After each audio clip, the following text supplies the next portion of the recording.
Listo, ahora sí, entonces, muy buenas tardes a todos, apreciados estudiosos, y a aquellos que se encuentran conectados de forma asincrónica y a quien está en este momento de forma sincrónica. A Andrés, bienvenido, muy buenas tardes, ¿cómo te encuentras? Muy bien, profe. Igual, ¿cómo se encuentra usted? Muy bien, muchas gracias por tu participación y tu puntualidad para esta sesión. Bueno, ya como habíamos acordado y según lo que habíamos presentado en nuestra sesión anterior, el propósito ya de esta sesión, tercera sesión sincrónica de nuestra asignatura es dar continuidad a el contenido temático de los conceptos del módulo uno de nuestra asignatura Gestión Integral de Residuos Sólidos. Nuevamente, mi nombre es Ivonne Angulo de Castro, soy su tutora, quien nos está acompañando a lo largo de esta asignatura. Les recuerdo mis datos de contacto y mi correo electrónico ivonne.angulo, como se escribe mi nombre, como aparece en pantalla, @umb.edu.co, o al igual me pueden contactar a través del buzón de Canvas o mi número telefónico personal a través de los chats WhatsApp o Telegram. Mi número es 311-218-8531. Entonces, el propósito es que revisemos el contenido temático, ya que nos hace falta por abordar de este módulo. Y finalmente vamos entonces a pasar a dar un espacio para saber si tienen alguna inquietud en relación a la próxima actividad, a la actividad evaluable que están ustedes por entregar.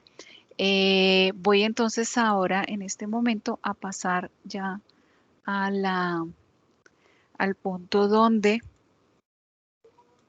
ya quedamos para el tercer encuentro sincrónico.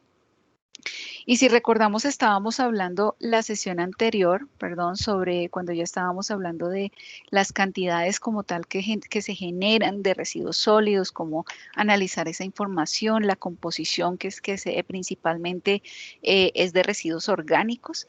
Y, y vamos a pasar ya a tasas de producción. Las tasas de producción vienen siendo unos índices. Un índice o un indicador me da un valor referente en relación a algo, ¿sí? Las tasas de producción de residuos sólidos específicamente ustedes las pueden encontrar o se pueden entender como la producción per cápita, es decir, la cantidad de residuos que produce una persona por día. Bueno, según en función de un tiempo, ¿sí? Per cápita, por persona, ¿sí? Y esta puede ser expresada en diferentes unidades. Yo puedo hablar de kilogramos por habitante día. ¿Esto qué quiere decir? Que ya esas, digamos, estas unidades las veíamos en las cifras que estábamos analizando en la última parte de nuestra última sesión. Entonces tenemos kilogramos por habitante día o kilogramos por habitante año. Y esto, ¿cómo lo puedo obtener? Yo puedo hacer el cálculo de esta tasa de producción, ¿sí? De esta PPC, o también puedo estimar, o es el índice que me permite estimar una producción total que yo esté hablando en relación a una ciudad, a una región, a un municipio, ¿sí? Y específicamente en un tiempo, en un lapso como tal que se haya determinado. Para poder estimar estas tasas de producción, y la producción total de los residuos de una zona específica, existen diferentes métodos de cálculo, ¿sí? Entre los métodos de cálculo está estimar o determinar las cantidades de residuos que se generan por día, o sea, son cantidades reales que se miden de forma directa en la fuente, ¿sí? Determinadas mediante aforo, los habitantes totales del área de estudio, ¿sí? ¿Cuántos, digamos, se tiene que tener en cuenta cuál es la población de mi área de estudio? Sea mi área de estudio la ciudad, un municipio, sea un barrio, sea una zona de un estrato específico, ¿sí? Y otra precisamente es la cantidad de usuarios que hay actuales y futuros por estrato y por uso. Entonces, es muy diferente las características o las tasas de producción que yo tengo, por ejemplo, de una población según el estrato. ¿sí? Y veíamos la gráfica donde se relacionaba que los niveles de ingresos influían en la cantidad de residuos que se generaban, ¿sí? Que eso era una situación, una tendencia en cualquier, digamos, parte donde se generen residuos, ¿sí? Y también, digamos, el uso como tal, específicamente refiriéndose a las, digamos, a las fuentes. No es lo mismo la cantidad o las tasas de producción o la composición de unos residuos que se generan a nivel residencial o unos residuos que se generan a nivel industrial o unos residuos que se generen a nivel institucional, ¿sí? O comercial. Otra forma, digamos, es entender que hay una cantidad de habitantes promedio que son usuarios de un sistema de aseo, ¿sí? Y, digamos, pues también la clasificación por estrato o por uso. Cuando también yo llevo los residuos a la disposición final, ¿sí? Y esos residuos a disposición final digamos, se hace también, se estima o se calcula por aforos. Y la cantidad de residuos que son aprovechados, digamos, frente a las características, digamos, a sus oportunidades de aprovechamiento calculadas por aforo. Todas estas pueden ser fuentes de información según el propósito de la información que yo esté analizando. Entonces, ya teniendo aquí la ecuación, yo tengo que la producción total, yo la puedo expresar. Aquí se habla de kilogramo día. Sin embargo, si yo estoy hablando según la escala de lo que esté hablando y de la zona donde esté hablando, no es lo mismo de un municipio a que yo esté hablando de una gran ciudad o a que esté hablando del país, pues yo puedo estar hablando en esa escala, en ese sentido de escalas, yo puedo estar hablando de kilogramos día o kilogramos mes, kilogramos año, pero también puedo estar hablando de toneladas día, mes o año, ¿sí? Según la escala en la que estemos trabajando. ¿Y cómo estimo esta producción total? La población total de los habitantes por la producción per cápita, que es la que ya hemos podido, digamos, obtener a partir de diferentes formas. Y la producción per cápita, digamos que además, esto es una ecuación, yo podría decir, listo, la producción per cápita es la producción total, ¿sí? Dividido en el número de habitantes, ¿sí? Digamos que ajusto esta ecuación. Pero la producción per cápita no solo depende de la producción total, ¿cómo la puedo yo también estimar? No es solo el total de residuos, sino que yo puedo obtenerla de diferentes fuentes de información. Por ejemplo, lo que se lleva a relleno sanitario, ¿sí? Lo que se lleva a disposición final, sumando sí, uniendo o adicionando los residuos aprovechables, que son los que pues ya vienen a procesos de reciclaje, de aprovechamiento, de reincorporación al ciclo económico. Entonces, la suma de estos dos me va a dar, dividido en la población total, pues me va a permitir tener un estimativo de esa producción per cápita. Pero la producción per cápita en algunas características que estábamos acá, ¿sí? Veíamos, por ejemplo, que la cantidad de usuarios actuales y futuros. Y es que para la estimación yo tengo que tener en cuenta que ninguna zona, ninguna población es estática. La población, la demografía va cambiando y en esa medida debemos hacer los diseños como tal de los sistemas de aseo, ¿sí? Sea sistema de recolección, sea en cuanto a la disposición final o cuanto a la disposición, el aprovechamiento como tal de los residuos. Para esto es necesario entonces hacer unas proyecciones de la población. Si yo estoy haciendo el diseño de un sistema de aseo de servicio público o en un relleno sanitario, yo no puedo hacer el diseño de un relleno sanitario de las celdas o la capacidad máxima del relleno a partir solo de los datos que tengo del año 2021 o partiendo o basándome solo en 2020, 2021, sino que yo tengo que entender, digamos, tengo que proyectar las cantidades a disponer conforme al crecimiento de esa población, ¿sí? Y para eso entonces nosotros hacemos proyecciones de la población. Andrés, creo que tú ya viste potabilización y aguas residuales. ¿Me confirmas, porfa? No, profe, todavía no la he No visto, los vi. pero sí manejo el tema pues en la empresa, es como en lo que yo Ah, trabajo. ok. Ah, listo, perfecto. Bueno, cuando nosotros estamos hablando de temas de saneamiento, entonces saneamiento puede ser residuos sólidos, puede ser agua potable, puede ser alcantarillado, puede ser tratamiento de aguas residuales, todos estos aspectos están involucrados en el saneamiento. Entonces, en los aspectos de saneamiento, nuestro documento referente, nuestro documento guía es este, el Reglamento de Agua y Saneamiento Básico. ¿sí? Este es el que conocemos como el RAS, ¿sí? Y el RAS tiene esos lineamientos para servicio de aseo, alcantarillado, agua potable, sistemas de tratamiento de agua residual, y esos referentes, digamos, esos parámetros como tal, son los que debemos siempre tener en cuenta en nuestros diseños, sin importar en lo que estemos trabajando, ¿sí? En nuestro caso nos va a competir, pues es el título F, que es para sistemas de aseo, ¿sí? Y entonces la proyección de la población me va a permitir definir según el tiempo de diseño, si yo voy a decir a 5, digamos el diseño sea 5 o 20 años, pues yo tengo que hacer la proyección de la población basándome en los lineamientos del RAS. De hecho, el RAS tiene un anexo, digamos una guía RAS, que y ustedes la encuentran en línea sin ningún problema y aparece en el material complementario del módulo. Esta es para la definición del nivel de complejidad y evaluación de la población, la dotación y la demanda de agua. Digamos, uno pensaría que sería únicamente para agua, pero no, porque en esta guía está explicado detalladamente cuáles son los métodos a través de los cuales yo hago la proyección de mi población para poder hacer mis diseños de lo que me competa, ¿sí? Entonces, tenemos diferentes diseños y estos dependen del nivel de complejidad del sistema. El nivel de complejidad del sistema puede ser bajo, medio, medio alto, alto. ¿Y esto qué quiere decir? Que el tamaño de la población va a dar unas características de nivel de complejidad. Entonces, según esas características de la población, pues yo voy entonces a definir cuál es el método que más conviene.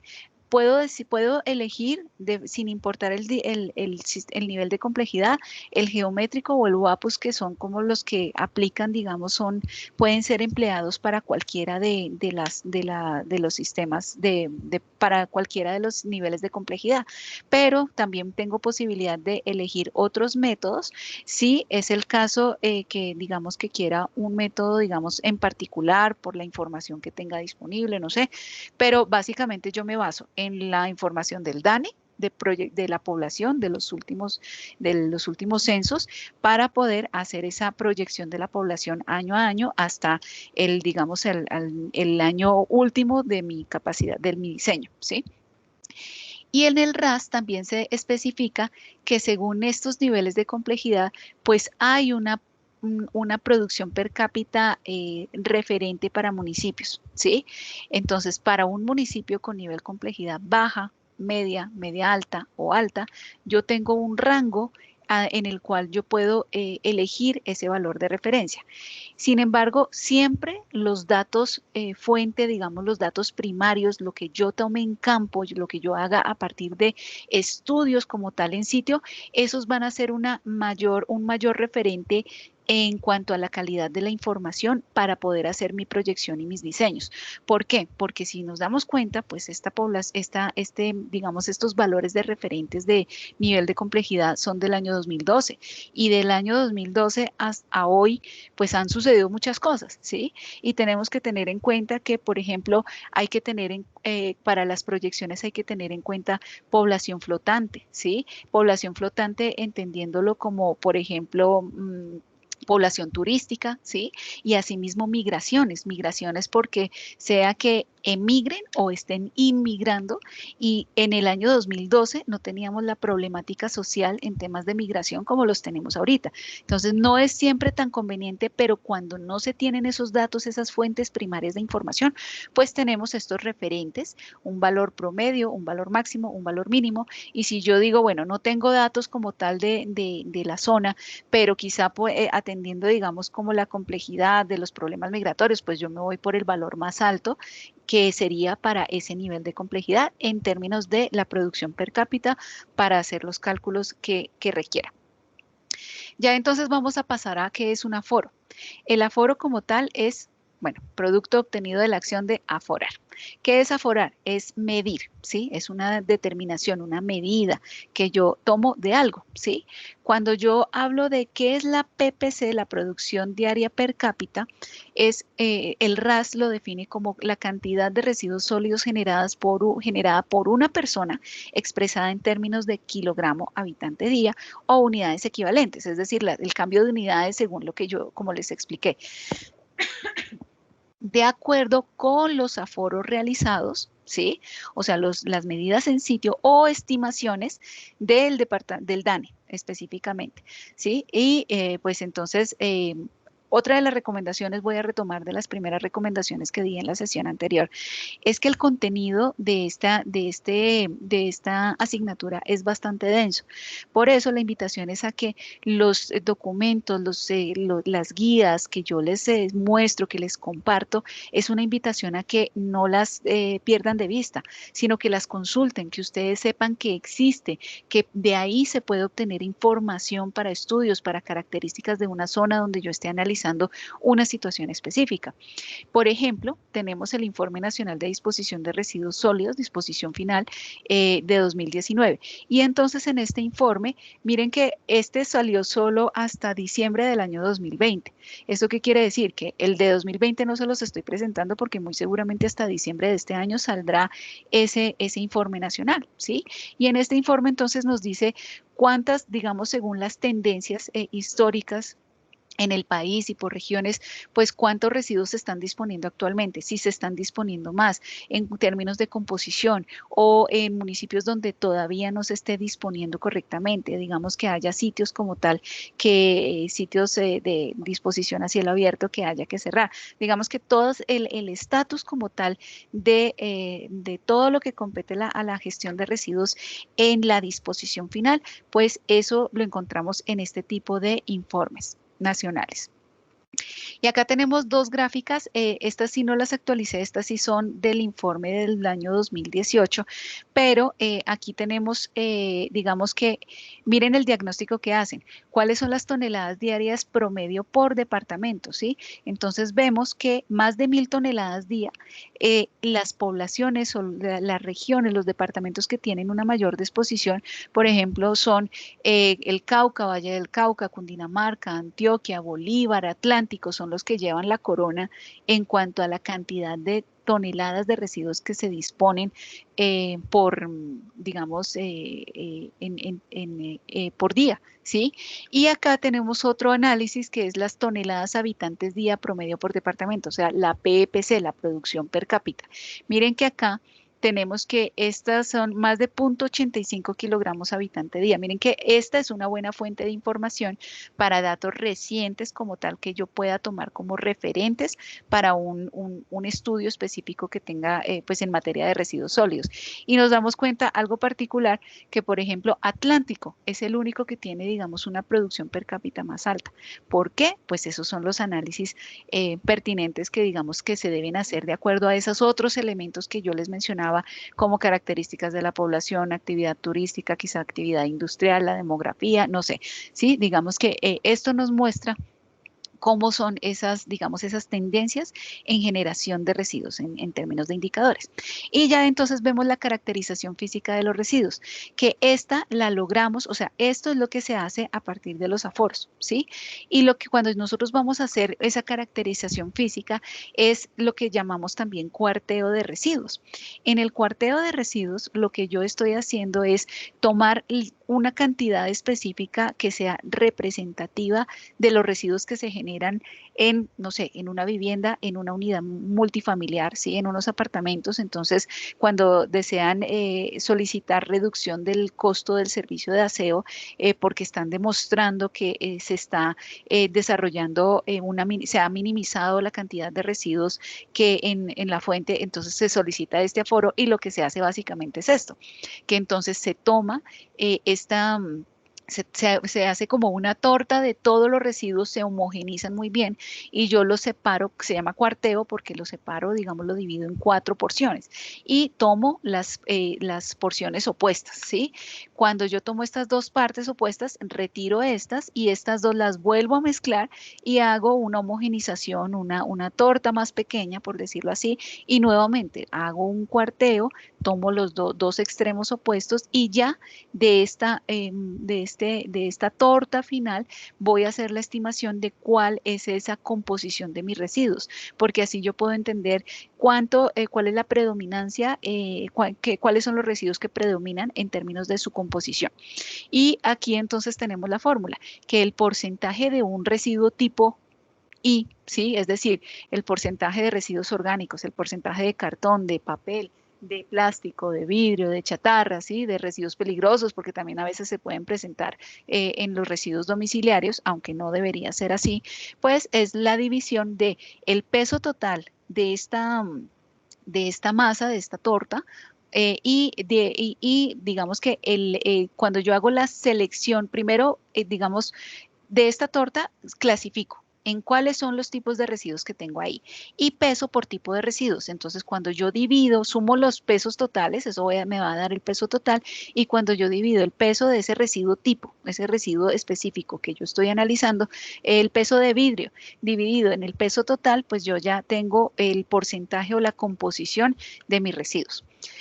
Entonces aquí tenemos ya el paso a paso, la homogenización de la muestra. Miren que ya esto es una, digamos, a nivel institucional y acá se hace un cuarteo que es, digamos, ya representativo para la cantidad de residuos que se generan a nivel de esa institución, ¿sí? Entonces lo que se genera, digamos, para entregar al servicio de aseo. Entonces, eso es lo que están aquí homogenizando, lo dividen. Posteriormente del cuarteo, entonces, separan por componentes, ¿sí? Y luego de separar los componentes, pesan por componentes, ¿sí? Entonces pesan primero el cartón, el vidrio, los orgánicos, etcétera, ¿sí? Y cuando ya estamos hablando a mayor escala, cuando ya estamos hablando, digamos, ya a nivel de municipio, que se está haciendo, digamos, una mayor cantidad de residuos analizando, pues ya se hace cuarteos mecánicos, es decir, con equipos que nos apoyen para esa labor de mezcla y homogenización, ¿sí? Entonces, por ejemplo, aquí vemos que un cargador está haciendo esa mezcla, esa homogenización para poder hacer el respectivo pesaje posterior de los residuos y estimar así su composición. Aquí tenemos un video que les voy a compartir en el cual vamos a ver la importancia de estos estudios de caracterización para estimar la composición. Entonces vamos a pasar rápidamente. Como les decía en la primera clase, apreciados estudiosos, en pro de promover las actividades, las acciones de bilingüismo en nuestra aula, estos videos están con subtítulos, o sea, son en inglés y con subtítulos en inglés. Sin embargo, pues vamos a rescatar los elementos más importantes a lo largo del video en su interpretación. ¿Listo? ¿Se escucha bien el video, Andrés? It is not a glamorous job. ¿Sí? Sí, profe, ahí se escucha perfectamente. Listo, gracias. Entonces, este es un video donde muestran que una empresa fue contratada para un estudio de caracterización de residuos por la ciudad de Iowa. Y en Iowa, digamos que tienen un relleno sanitario y un centro de reciclaje. Entonces, ellos van a explicar es por qué, digamos, para qué sirve este tipo de estudios de Not that a caracterización. dirty job is uncommon at the landfill, but this one is unique. So we're hand sorting trash that's coming here to the Iowa City Landfill and Recycling Center. Brent was contracted by the Iowa DNR to lead a waste characterization study. See what types of recyclable materials are still showing up here at the landfill. He goes to 10 different sites across the state, spending a week at each one. Entonces, miren, acá, por ejemplo, lo que ellos están haciendo es hacer una caracterización de los residuos que están llegando al relleno sanitario y para eso lo hacen en diferentes lugares del estado, ¿sí? O sea, toman 10 sitios diferentes, pero la caracterización de cada uno de esos sitios les toma una semana, ¿sí? Precisamente por la cantidad de residuos que deben, los aforos que deben realizar. Sorting garbage into 60 different categories. So we've got about 8 different types of paper. We probably got close to 10 different types of plastic. They break up the loads by residential, commercial, and industrial trash. Many different types of metals, organic materials, glass. This provides the landfill with some much needed information. Listo, entonces vemos que aun cuando nosotros hablamos siempre de la composición como cartón, papel, plástico, metales orgánicos, vidrios y otros, ¿sí? Entonces aquí el nivel del análisis hace que la caracterización o la clasificación de esos residuos sean 60 categorías. ¿Por qué? Porque hay como 8 clases de papel, hay 10 clases de plástico al menos, en metales pues hay un sinnúmero más, tienen incluso a nivel de clasificación de orgánicos, de todos los residuos para poder hacer un mejor análisis digamos, de ese estudio que se está realizando. The data that we get from the waste characterization studies over the years have helped determine what programs and waste reduction projects that we'll work on next. Ese es el propósito central, digamos, el objetivo, el fin de estos estudios. Y es que a partir del conocimiento de qué es lo que está llegando al relleno sanitario, se puede, y a los centros de aprovechamiento también, porque digamos que esto es un sistema de recolección selectivo, a partir de ese reconocimiento se puede entender qué proyectos de minimización en la fuente pueden desarrollarse, ¿sí? Si se identifica que hay una alta generación de un tipo de residuos, pues se sabe que los programas a trabajar en un tiempo posterior van a ser orientados digamos, enfocados en ese tipo de residuos porque saben que es el residuo problema en este momento. The last one was done 6 years ago, in 2011. The 2 big ticket items were food waste, which was 15%, and cardboard, which was 12%. So those are 2 areas that we've really focused on over the past 5 or 7 years. That prompted the city to enact food waste reduction and curbside composting programs. Miren que a partir de ese diagnóstico que habían hecho años atrás, en 2011, se dieron cuenta o detectaron que la cantidad de residuos orgánicos, específicamente de alimentos, era altísima. ¿Y qué hicieron entonces? Que desarrollaron un programa en toda la zona, en el estado, orientado digamos, a reducir los residuos de comida y a fomentar, digamos, proyectos de compostaje como tal para poder manejar los residuos orgánicos y que con esto pues no lleguen al relleno sanitario. And there are more changes on the way. So we are working on a cardboard ban. We'll be taking that to council very soon. That will ban cardboard from going into the landfill. So it will essentially have to be recycled. So that'll be a huge chunk of what's going into the landfill. Entonces, miren, según el estudio que están haciendo en este momento, dicen que están detectando que la mayor cantidad, digamos, como que el residuo crítico o la oportunidad que se está identificando es que está llegando mucho cartón. Entonces, en el estado, a partir de este estudio, van a hacer una prohibición como tal de disposición del cartón en relleno sanitario, o sea, que implica multas y sanciones, muy seguramente, y de esta forma se obliga a que se maximice el aprovechamiento o el destino a reciclaje de este tipo de residuos. So how much garbage does it take to get a good sample? We're doing 50 samples at each site, and each sample is between 200 and 220 pounds. That's over 10,000 pounds of trash that needs sorting. Aluminum cans, plastic bottles. After each load is sorted, Cantidad de residuos que se generan digamos, frente a los muestreos como tales que hacen decíamos que tenían 10 sitios de muestreo, y de esos 10 sitios de muestreo, para que sea estadísticamente representativo, porque es que digamos que es para la confiabilidad de los datos, toman 50 muestras en cada zona. Cada muestra, dicen ahí, son de 200 a 220 libras, que eso viene siendo entre 90 a 100 kilogramos. Y en el total, digamos, de los muestreos como tal que hacen, son 10.000 libras, que eso vienen siendo más o menos 4,5 toneladas de residuos, ¿sí? they tally the numbers. Each container has a different type of material that is weighed. Entonces esa separación por tipo de residuos, como veíamos en lo del cuarteo, y se hace el pesaje y se registra esa información. It's pretty gross, but it yields really good data. For Brent, this stinky job is also a rewarding one. There's still opportunity out there, and there's still good quality recyclables that could be diverted, is what we're finding. Entonces And when the muestran study is released la this fall, importancia del it'll give the valor landfill de an la idea where información. to focus its attention next. This is really good for the landfill to see big picture what we need to work on reducing and keeping out of the landfill. Entonces vemos aquí que digamos, la importancia, el valor de esta información es en todo lo que se puede potencializar o que se puede usar para diseñar proyectos o estrategias específicas en la gestión integral de residuos, ¿no? Y como decía el entrevistado, que decía, siempre hay oportunidades de minimización de residuos. Donde quiera que vayamos a mirar, siempre vamos a tener oportunidades de minimización. Entonces, listo. Bueno, vamos a pasar ahora. No sé si, Andrés, tengas algún comentario frente al video. No, profe, pues realmente deberíamos empezar a hacer aquí, hacer separación en la fuente.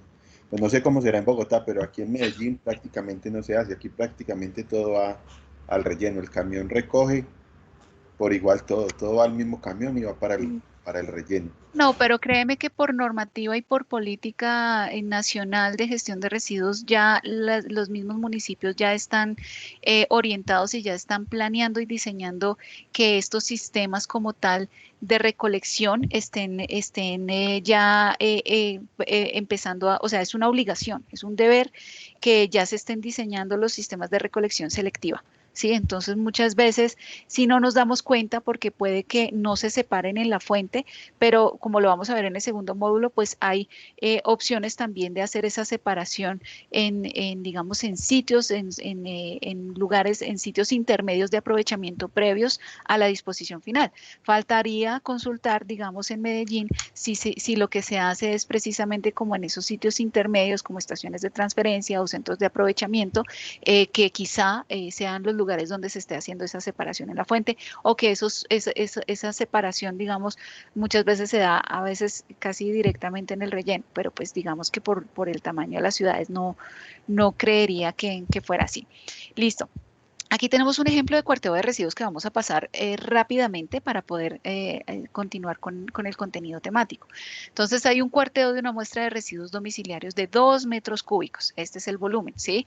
Proveniente de una unidad multiusuarios. No, Entonces, viendo la presentación. ay, no se estaba viendo, perdóname. Pensé que ya se estaba compartiendo. Dame un segundo. Listo, discúlpame. Gracias, Andrés, por avisarme. Entonces, puede ser que provenga de los contenedores, precisamente de esos residuos sólidos, ¿sí?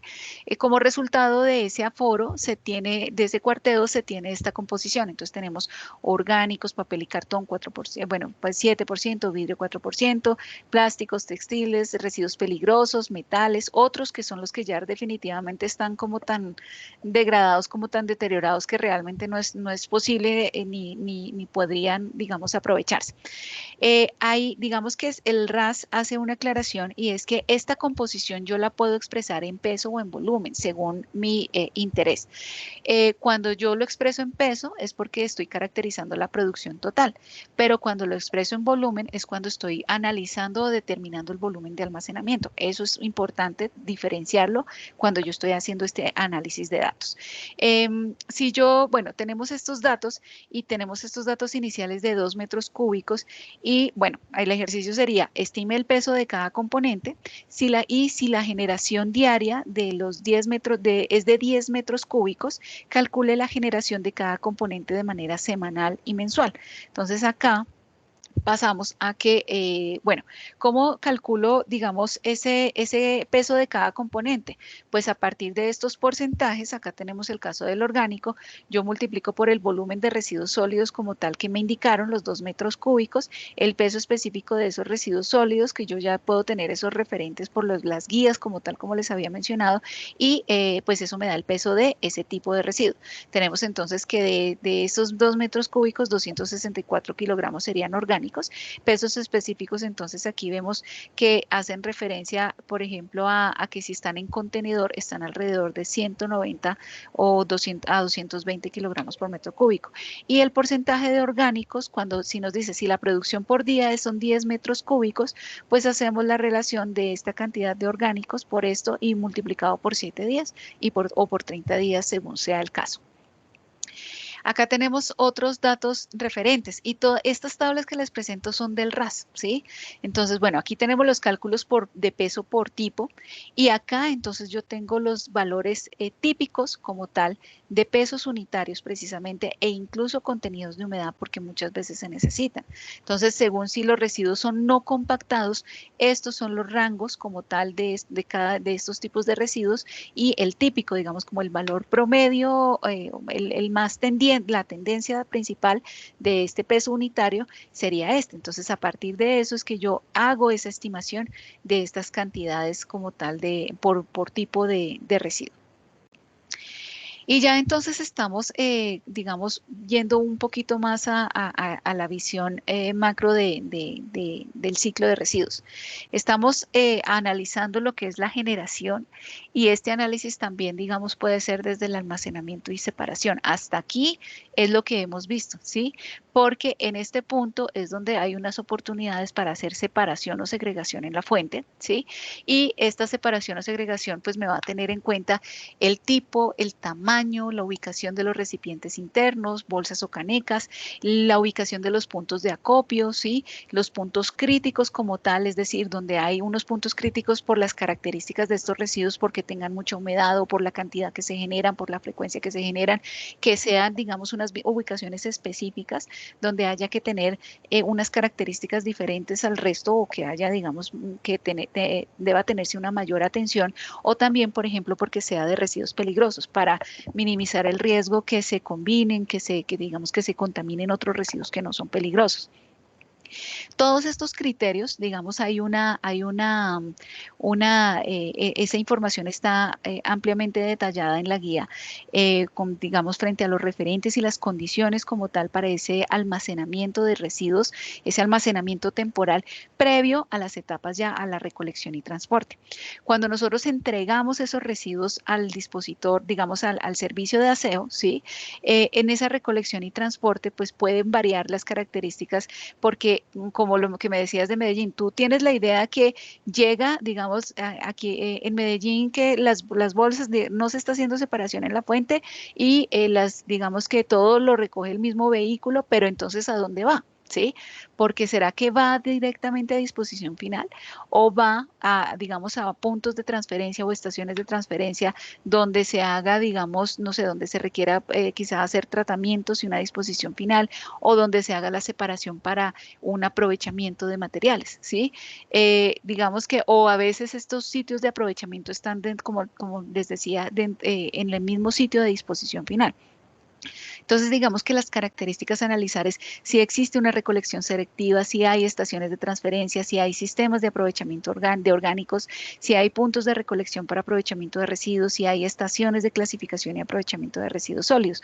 Todas estas, digamos, características me definen cómo está concebido esa gestión de residuos donde yo lo estoy analizando o lo que yo debo analizar frente a los diseños o al sistema como tal que se está proponiendo.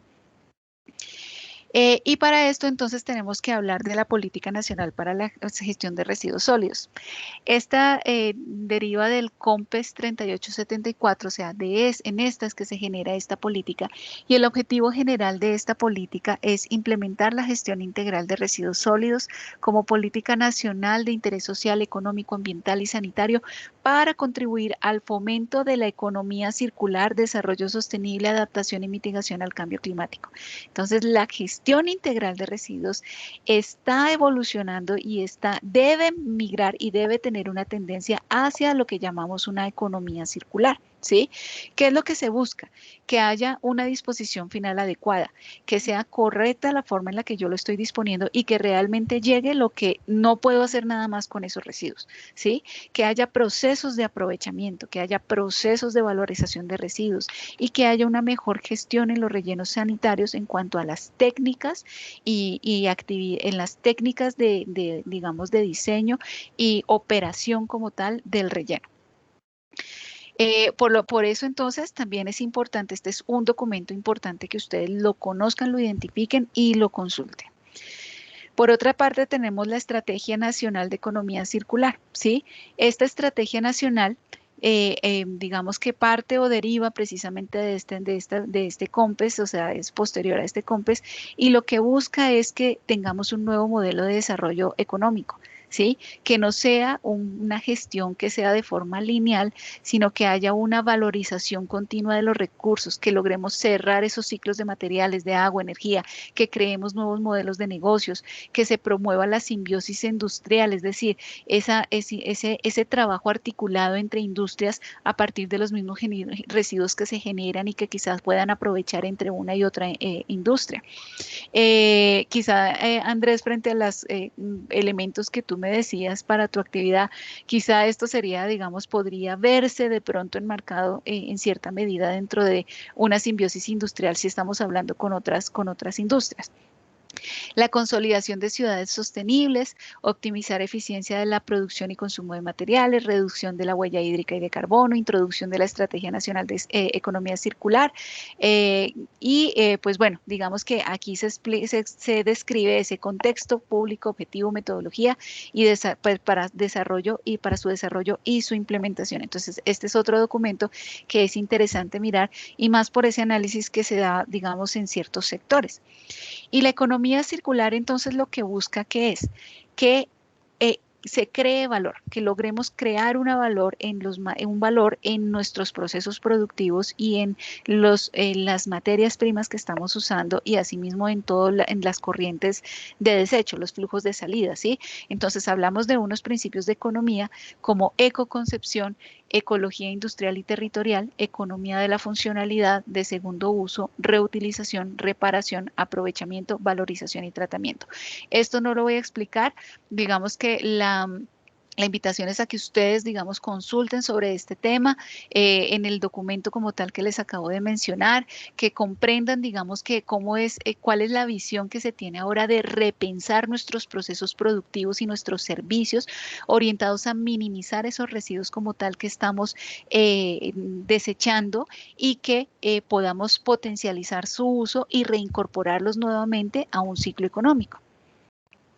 Aquí hay un segundo reporte de economía circular. Creería que por el tiempo pues no lo voy a presentar porque este pues es también de 2 minutos. Sin embargo, ustedes lo pueden encontrar en la página en YouTube. Pueden consultarlo para conocer, digamos, cuál es ese estado del reporte de economía circular en Colombia a partir de esa estrategia nacional que deriva de esa política nacional de residuos sólidos. Y ya entonces pasamos a aprovechamiento y valorización de residuos. Yo puedo tener diferentes oportunidades de aprovechamiento y valorización. Cuando hablo de aprovechamiento y valorización, yo puedo decir que puede ser de tipo, digamos, a nivel energético, ¿sí? Por el potencial energético que tenga un residuo, ¿sí? El poder calorífico que me permita ser aprovechado en otro proceso productivo a partir de su combustión o su generación de energía. Sea, digamos, en gas o en energía térmica, ¿sí? El material como tal, que yo cree un valor o que yo reconozca un valor adicional en esos materiales, y es que este residuo como tal pueda ser transformado o aprovechado como un nuevo material o una sustitución de materias primas en otro proceso, ¿sí? Entonces, si yo hablo de material orgánico, el aprovechamiento de material orgánico, pues depende también y tiene que tener en cuenta cuál es el contenido de humedad, la materia orgánica seca, el contenido de proteína o de nutrientes y otros aspectos de interés específico. El material orgánico, entonces, según estas características, yo puedo identificar si quizá sea un aprovechamiento más desde aprovechamiento energético por digamos, su manejo a nivel de un biodigestor, por la cantidad, digamos, de metano que pudiera producirse a partir de esas características del residuo, o quizá el aprovechamiento pueda tener mayor valor desde una actividad, por ejemplo, como lo es el compostaje, y así es que yo, digamos, analizo esas características para saber de qué forma puedo aprovechar ese residuo. El aprovechamiento de papel y cartón, pues procesos de reciclaje. Aprovechamiento de plásticos, entonces por los mismos de reciclaje, y aprovechamiento de vidrio. En aprovechamientos de plástico y de vidrio no solo son el reciclaje en términos de esa transformación para volver a producir nuevos materiales o nuevos productos, ¿sí? Sino que también puedan utilizarse para reutilización, ¿sí? Entonces, cuando se habla de esa logística inversa, muchas veces que tienen empresas que, no sé, los productos como tal los comercializan y se los entregan al cliente, pero el cliente hace la devolución del envase porque es empleado para nuevamente, digamos, manejar y comercializar sus productos. Entonces ya se está haciendo un aprovechamiento, una valorización de esos residuos. Tenemos entonces diferentes materiales reciclables y algunos tipos de materiales y usos que se dan. Entonces el aluminio, por ejemplo, que proviene de las latas de cervezas y refrescos, papel, cartón, vidrio, madera. Tenemos diferentes tipos de plásticos, ¿sí? Y según este tipo de plásticos, pues hay unas formas de aprovecharlos, ¿sí? Algunos son más apetecidos que otros porque su valor económico es mayor, ¿sí? Digamos que da más utilidad en términos del proceso de reciclaje, ¿sí? Por ejemplo, los empaques flexibles, no todos son, digamos, tan apetecidos digamos, por los costos como tal para su reciclaje. Y eso es lo que hay que comprender, que según los tipos de residuos, pues qué oportunidades habría para poder para poder sacar provecho. Entonces aquí tenemos un resumen de algunos métodos de aprovechamiento y la clasificación según tipo de proceso de aprovechamiento. Entonces, dentro de los procesos de aprovechamiento biológico y químicos tendríamos, por ejemplo, la lombricultura, el compostaje, digestión anaerobia, ¿sí? Dentro de los termoquímicos, entonces hablaríamos de procesos como métodos de combustión, gasificación, licuefacción, pirólisis, fermentación, aprovechamiento de aceites vegetales, ¿sí? Y aquí entonces, ¿cuáles serían los productos que se generan? Entonces, bueno, lombricultura genera lombrices, como digamos, que también se pueden comercializar, y el mismo humus, que es un abono de alta calidad digamos, para cultivos, ¿sí? El compost como tal, pues que viene siendo también a modo de fertilizantes, abonos, enmiendas de suelo orgánico, digestión anaerobia, entonces el residuo como tal que queda de esa degradación se puede emplear como fertilizante orgánico, y el biogás pues como un combustible. Y así vemos entonces los diferentes tipos de productos que se pueden aprovechar a través de estos diferentes procesos de aprovechamiento. Y acá les tengo entonces un ejemplo de valorización de residuos ya para cerrar el contenido de esta sesión. Digamos que, por ejemplo, una empresa de papeles suaves, que son el papel higiénico específicamente, esta industria siempre ha sido, digamos, altamente criticada por los consumos de agua, por la cantidad de residuos que genera, ¿sí?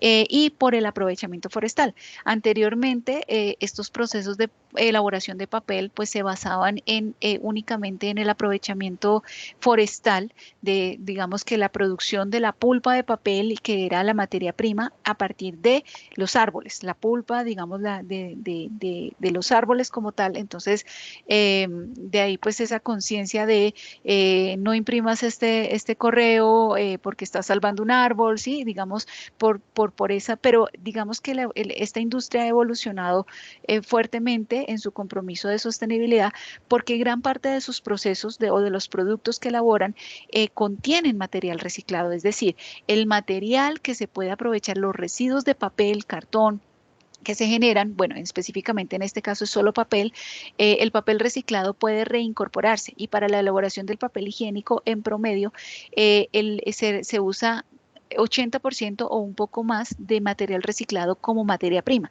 ¿sí? Y tan solo un 20% es fibra virgen, ¿sí?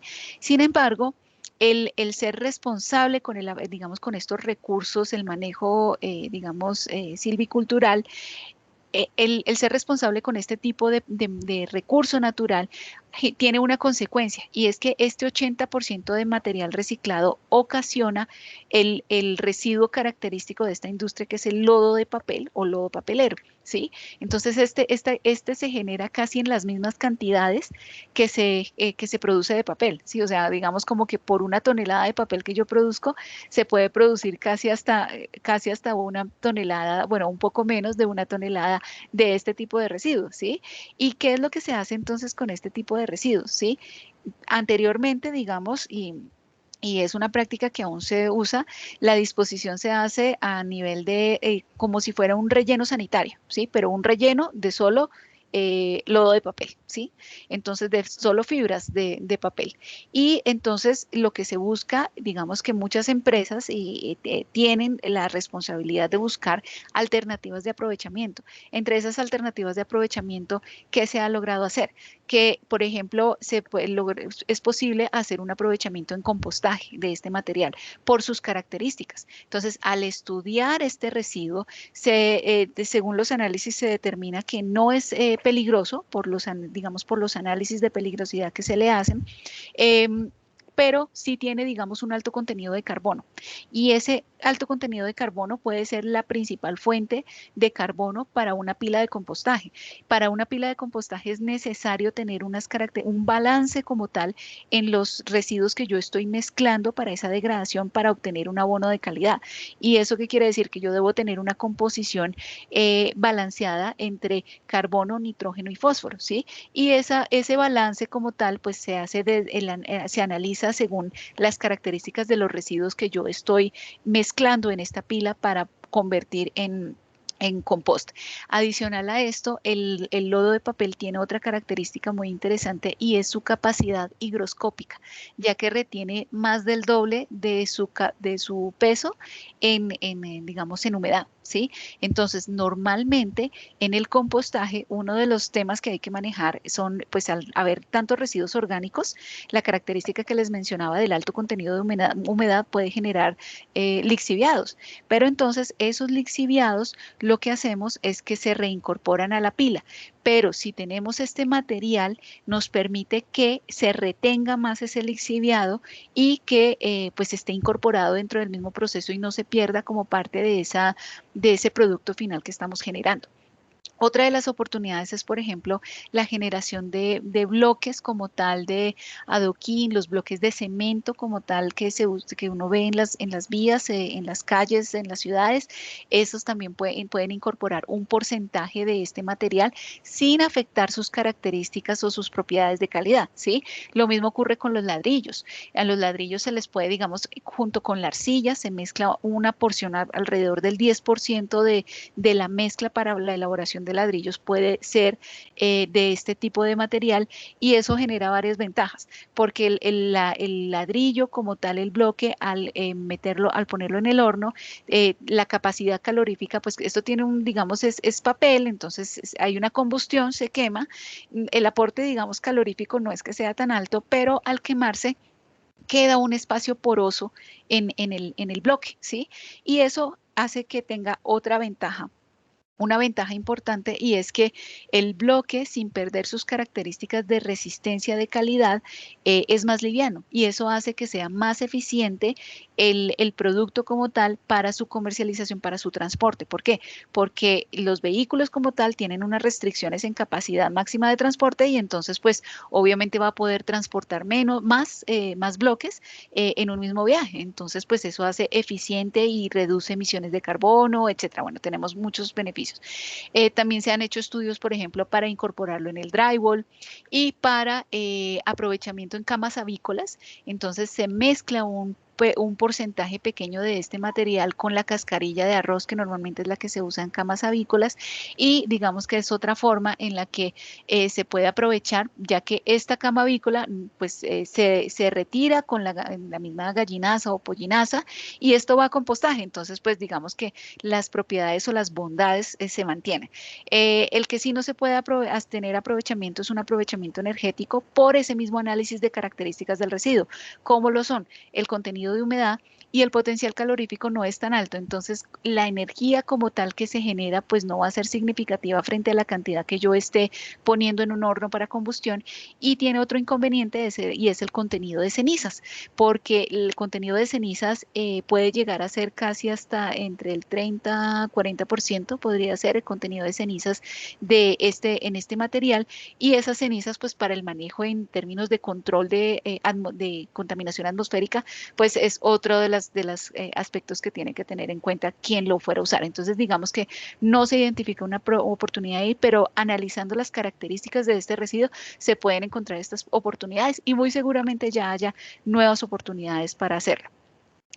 Hasta aquí entonces, apreciados estudiosos, terminamos el contenido del día de hoy, ya para cerrar el primer módulo de nuestra asignatura. No sé, Andrés, si tengas alguna inquietud en relación a los temas discutidos o en relación a la actividad, lo que estábamos hablando antes de iniciar la sesión. No, profe, con respecto a la actividad, pues yo estaba también tomando esa parte precisamente de los empaques de productos químicos, que son costosos, sobre todo los que son isotanques y canecas de estas azules grandes. Esas canecas tienen un valor comercial alto y se pueden aprovechar, inclusive porque hay una norma que le está pidiendo a los proveedores que cuando ellos emiten esos empaques tienen que recoger una parte de esos empaques. Entonces ahí se puede hacer un gana-gana con esas empresas buscando que ellos le descuenten a uno el valor comercial de los empaques. Bueno, muy bien, te felicito, sí, porque sí, esa norma es precisamente una por las cuales las empresas tienen que hacer esos compromisos de reducción de residuos y específicamente, digamos, orientados al plástico. Te recomiendo, Andrés, para esto, quizá que consultes en el módulo 2, hay un tema que se expone en los ejemplos que se llama el leasing. Es que creo que es leasing químicos, arrendamiento de químicos, ¿sí? En el módulo 2, en el material de lectura, porque eso está muy orientado a lo que tú estás exponiendo, que vas a analizar en tu actividad. Eso te puede servir como orientador para tu trabajo. ¿Listo? Ok, gracias, profe. Bueno, entonces, apreciados estudiosos, les agradezco mucho a ustedes su asistencia, a Andrés que estuvo de forma sincrónica, al igual que todos ustedes quienes participaron de forma asincrónica en esta sesión. Les recuerdo que estoy totalmente disponible y atenta a las inquietudes que tengan ustedes en cuanto al contenido del módulo, en cuanto a las actividades evaluables. Les deseo muchos éxitos, un feliz cierre ya de semana, porque ya nos estamos aproximando al cierre prácticamente. Entonces, bueno, estaré atenta Y al encierre. al cierre y al encierre. Bueno, sí, bueno, a ser muy juiciosos con estas medidas de cuidado, porque sí, pues lo importante es que nuestro país se está anticipando a esos picos que se vienen, pues a consecuencia de la Semana Santa, que estamos ya, de hecho, en el tercer pico, ya tenemos alerta roja, por ejemplo, en Bogotá. Entonces, pues bueno, a cuidarnos todos mucho, a cuidar mucho a nuestros seres queridos y bueno, aprovechemos el encierro para ponernos al día en todas nuestras actividades y a descansar y compartir con nuestros seres queridos. Muchas gracias a todos por su asistencia, Andrés. Muchas gracias por tu participación. Un abrazo y una feliz tarde. Igualmente, profe, una feliz tarde y muchas gracias. Vale, que estés muy bien. Hasta luego.